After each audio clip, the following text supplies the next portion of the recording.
नमस्कार, मैं हूं वंशिता शर्मा। स्वागत है आप सभी का दिव्य हिमाचल टीवी में। पेश है आपके लिए आज का न्यूज बुलेटिन। आइए शुरुआत करते हैं मेन हेडलाइंस के साथ। सरस्वती नदी को मिलेगी नई धारा। आदि बद्री बांध बनाने के लिए हिमाचल और हरियाणा के बीच साइन हुआ MOU।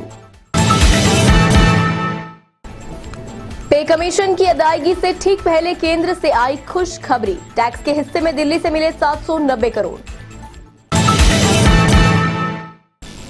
बनने के एक दिन बाद ही संयुक्त कर्मचारी महासंगठन में दरार। परिवहन मजदूर संघ ने किया किनारा। बच्चों के लिए बदला कोविड प्रोटोकॉल। 5 साल से कम उम्र के बच्चों के लिए जरूरी नहीं मास्क। INS विस्फोट में शहीद हुए बड़सर के सुरेंद्र का सैन्य सम्मान के साथ अंतिम संस्कार। सैकड़ों लोगों ने दी अंतिम विदाई। सुंदरनगर में जहरीली शराब पीने से 10 लोग बीमार। कांग्रेस ने मामले की तफ्तीश को बनाई समिति। नालागढ़ में अफीम तस्करी का केस सुलझाने आए हरियाणा पुलिस के जवानों पर डंडों से हमला। 3 गंभीर रूप से घायल। रोहड़ू के जटवाड़ी गांव में जला 10 कमरों का 3 मंजिला मकान। 50 लाख की संपत्ति राख। हिमाचल में अगले 2 दिन भारी बारिश बर्फबारी की चेतावनी। विभाग ने जारी किया येलो अलर्ट। अब बढ़ेंगे विस्तृत समाचारों की ओर। अस्तित्व खो चुकी सरस्वती नदी अब फिर से जिंदा होगी। हिमाचल प्रदेश और हरियाणा सरकारें इस दिशा में आगे आई हैं और एक बड़ी पहल के लिए हाथ मिलाया है। हिमाचल और हरियाणा सरकार के बीच शुक्रवार को पंचकूला में 77 एकड़ में आदि बद्री बांध निर्माण के लिए एक समझौता ज्ञापन हस्ताक्षरित किया गया। परियोजना के माध्यम से 215.35 करोड़ की अनुमानित लागत से सरस्वती नदी का पुनः उद्धार होगा। मुख्यमंत्री जयराम ठाकुर और हरियाणा के CM मनोहर लाल खट्टर की उपस्थिति में दोनों राज्यों के मुख्य सचिवों ने राज्य सरकारों की ओर से समझौता ज्ञापन पर हस्ताक्षर किए। इस ऐतिहासिक अवसर पर मुख्यमंत्री जयराम ठाकुर ने कहा कि समझौता ज्ञापन से प्रधानमंत्री नरेंद्र मोदी का सपना पूरा होगा। उन्होंने 3 अप्रैल 2014 को कुरुक्षेत्र में जनसभा को संबोधित करते हुए सरस्वती नदी का पुनरुत्थान करने के प्रति अपनी प्रतिबद्धता जताई थी। इस बांध का उपयोग न केवल सरस्वती नदी के पुनरुद्धार के लिए किया जाएगा, बल्कि इससे क्षेत्र में जल संरक्षण को भी सहायता मिलेगी। लाखों कर्मचारियों को पे कमीशन की अदायगी से ठीक पहले केंद्र सरकार से भी हिमाचल के लिए राहत भरी खबर है। आइए जानते हैं क्या है खुशखबरी। भारत सरकार ने टैक्स के हिस्से के तौर पर इस महीने एडवांस किस्त हिमाचल सरकार को जारी की है। जनवरी महीने में केंद्र से रेवेन्यू डेफिसिट ग्रांट के अलावा करीब 790 करोड़ अतिरिक्त आए हैं। इस महीने वित्त विभाग को केंद्र से 395 करोड़ ही आने थे, लेकिन एक किस्त एडवांस मिलने के कारण अब 790 करोड़ मिल गए हैं। ये धनराशि सभी राज्यों के लिए उनके हिस्से के तौर पर भारत सरकार ने एडवांस जारी की है।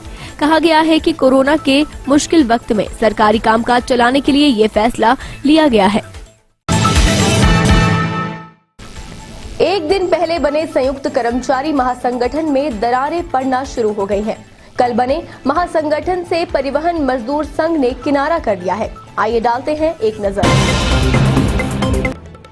वेतन विसंगतियों को दूर करने के लिए प्रदेश में बने संयुक्त कर्मचारी महासंगठन में परिवहन मजदूर संघ के प्रदेश अध्यक्ष ने महासंघ से किनारा किया है।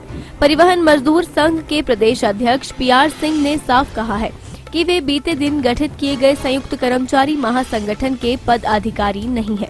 उनका दावा है कि महासंगठन में उन्हें चीफ पैटर्न का पद दर्शाया गया है, लेकिन वह कर्मचारियों के महासंगठन के दौरान कर्मचारियों के साथ गए थे और किसी पद को लेकर शामिल नहीं हुए थे। उन्होंने कहा कि भारतीय मजदूर संघ से संबंधित परिवहन मजदूर संघ खुद ही अपनी मांगों को सरकार के माध्यम से निदान करवाने में सक्षम है और ऐसे में इस संगठन का कोई भी दायित्व न दे। कोरोना संक्रमण को देखते हुए बच्चों के लिए कोविड प्रोटोकॉल में बदलाव किया गया है। प्रदेश में 5 साल से कम उम्र के बच्चों को मास्क न पहनने की सिफारिश की गई है। मास्क पहनने के बाद बच्चों को सांस लेने में दिक्कत न आए, इसके लिए 5 वर्ष से कम उम्र के बच्चों को मास्क न पहनने की सिफारिश की गई है। हालांकि 6 से 11 साल के बच्चों को कोरोना संक्रमण के खतरे को देखते हुए मास्क पहनाया जा सकता है, लेकिन बच्चों को सुरक्षित तरीके से माता पिता की देखरेख में मास्क पहनाया जाना चाहिए। स्वास्थ्य विभाग के अधिकारियों का कहना है कि तेजी से फैल रहे कोरोना संक्रमण को देखते हुए केंद्र सरकार ने कोरोना प्रबंधन के लिए 18 साल से कम उम्र के बच्चों के लिए दिशा निर्देश जारी किए हैं। इसके तहत 5 साल या उससे कम उम्र के बच्चों को मास्क नहीं लगाना चाहिए। हालांकि 6 से 11 साल के बच्चे अभिभावकों की देखरेख में जरूरत के मुताबिक मास्क पहन सकते हैं। युद्धपोत INS में हुए विस्फोट में शहीद हुए हमीरपुर के सुरेंद्र ढटवालिया शुक्रवार को अंतिम सफर पर रवाना हो गए। इस दौरान सैकड़ों लोगों ने वीर सपूत को अंतिम विदाई दी। मां भारती की सेवा में शहीद हुए हमीरपुर जिला के बड़सर विधानसभा क्षेत्र के सुरेंद्र ढटवालिया का शुक्रवार को अंतिम संस्कार राजकीय सम्मान के साथ कर दिया गया। नामांकों से सैकड़ों लोगों ने वीर शहीद को अंतिम विदाई दी। इस दौरान नौसेना, प्रशासनिक तथा जिला पुलिस के अधिकारी मौजूद रहे। स्थानीय विधायक इंद्रदत्त लखनपाल भी शहीद को श्रद्धांजलि देने पहुंचे। इस दौरान समूचा बड़सर चीखो पुकार से गूंज उठा। सुंदरनगर में जहरीली शराब के सेवन से बीमार लोगों का आंकड़ा बढ़ता ही जा रहा है। क्षेत्र में अब तक 17 लोग जहरीली शराब पीने से बीमार हो चुके हैं। जहरीली शराब के सेवन से सुंदरनगर में अब तक 17 लोग चपेट में आ चुके हैं। इनमें से 7 लोगों की मौत हो चुकी है और 10 लोग Nerchowk medical college PGI Chandigarh सहित IGMC शिमला में उपचाराधीन हैं। उधर जहरीली शराब से हुई मौतों के कारणों की छानबीन में जहां पुलिस महकमा लगा हुआ है, वहीं कांग्रेस भी अब इस मामले की तफ्तीश करेगी। प्रदेश कांग्रेस अध्यक्ष कुलदीप सिंह राठौर ने कहा कि पूरी घटना की जांच के लिए कांग्रेस की तरफ से 3 सदस्यीय फैक्ट फाइंडिंग कमेटी का गठन किया गया है, जो घटना से जुड़े तथ्यों और माफिया गिरोह के बारे में जानकारी इकट्ठा करेगी। औद्योगिक क्षेत्र नालागढ़ में गुरुवार देर रात एक बड़ी वारदात पेश आई, जिसमें हरियाणा पुलिस के 3 जवान गंभीर रूप से जख्मी हो गए हैं। आइए जानते हैं क्या है मामला। अफीम तस्करी के मामले में कुरुक्षेत्र के थानेसर से नालागढ़ पहुंची हरियाणा पुलिस टीम पर लोगों ने हमला बोल दिया। डंडों और तेज धार हथियार से किए गए हमले में 3 पुलिसकर्मी गंभीर रूप से घायल हो गए। सैनी माजरा में पेश आई वारदात के बाद क्षेत्र में दहशत का माहौल है। बताया जा रहा है कि दर्जन भर लोग हमले में शामिल रहे हैं। हमले में घायल हरियाणा पुलिस के 3 जवानों का उपचार स्थानीय अस्पताल में चल रहा है। नालागढ़ पुलिस ने शिकायत के आधार पर सरकारी कार्य में बाधा पहुंचाने व मारपीट का मुकदमा दर्ज करते हुए 2 आरोपियों को गिरफ्तार कर लिया है, जबकि अन्य हमलावरों की तलाश की जा रही है। उनके होटल पे रोटी खाने वगैरह कुछ आए, उसके तो उन्हें उठाने लगे। तो वैसे तो कोई पहचानता तो है नहीं था, क्योंकि वैसे भी सिविल ड्रेस में थे वो। तो जैसे ही उन्होंने उनको हाथ डाला तो उनके पास मतलब वेपन वगैरह थे। तो जितने भी वहाँ पे लोकल आदमी थे या लोकल थे, जितने भी बंदे थे, वो उनके ऊपर पड़ गए कि भाई आप इसे कहाँ ले जा रहे हो, क्या कर रहे हो। तो उन्होंने वेपन निकाले होंगे, तो इसके बीच में उनके बीच हाथापाई हुई और उसके बाद उन्हें मतलब उठाने ले जाया गया। तो यही सब हुआ है। वैसे तो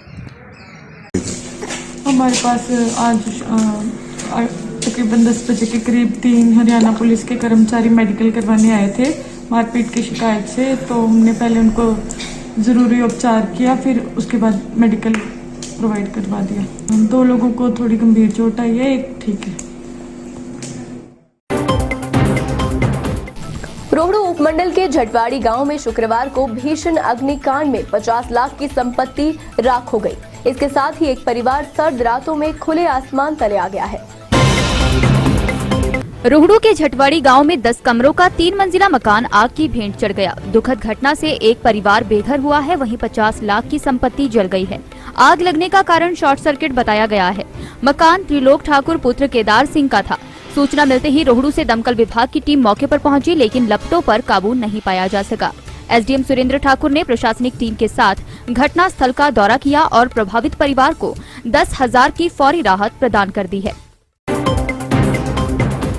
नशा तस्करों पर हिमाचल पुलिस ने शिकंजा कस दिया है। इसी कड़ी में हमीरपुर और चिड़गांव में पुलिस ने चिट्टे के साथ युवकों को गिरफ्तार किया है। पेश है ये रिपोर्ट। हमीरपुर पुलिस की SIU टीम ने बड़सर के बणी क्षेत्र में गश्त के दौरान एक व्यक्ति से 22 ग्राम चिट्टा बरामद किया है। पुलिस ने एनडीपीएस एक्ट के तहत मामला दर्ज कर आरोपी को कोर्ट में पेश करके रिमांड की मांग की है। एसपी हमीरपुर डॉक्टर आकृति शर्मा ने बताया कि पुलिस मामले की गहनता से जांच कर रही है।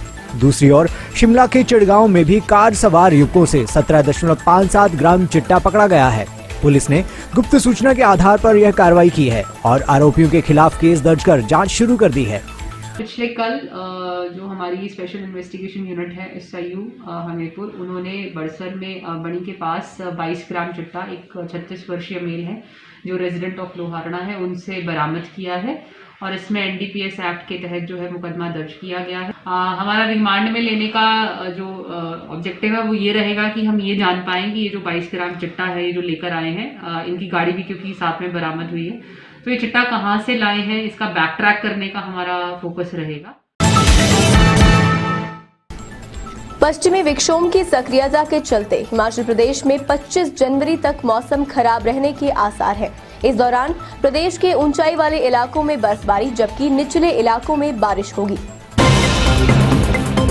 मौसम विज्ञान केंद्र शिमला ने 22 और 23 जनवरी को ऊना, बिलासपुर, चंबा, कांगड़ा, कुल्लू, मंडी, किन्नौर के लिए भारी बारिश और बर्फबारी का येलो अलर्ट जारी किया है।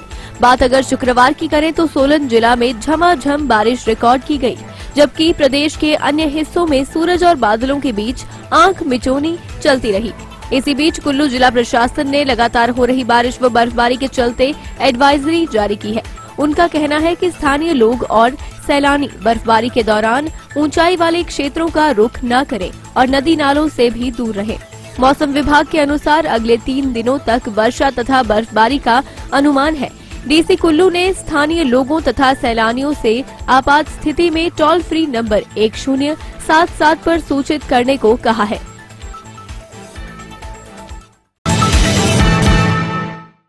और अब चलते चलते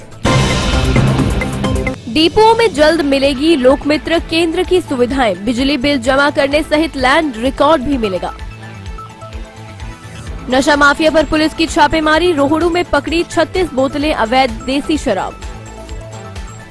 पांवटा में यमुना नदी के किनारे मिला लापता मनीष का शव, 11 जनवरी से गायब था युवक। बिजली बोर्ड में भरे जाएंगे दैनिक भोगी चालकों के 100 पद, अधिसूचना जारी। आज के न्यूज बुलेटिन में बस इतना ही। देखते रहिए दिव्य हिमाचल टीवी और जरूर देखें 9 बजे शिमला से हमारा विशेष लाइव।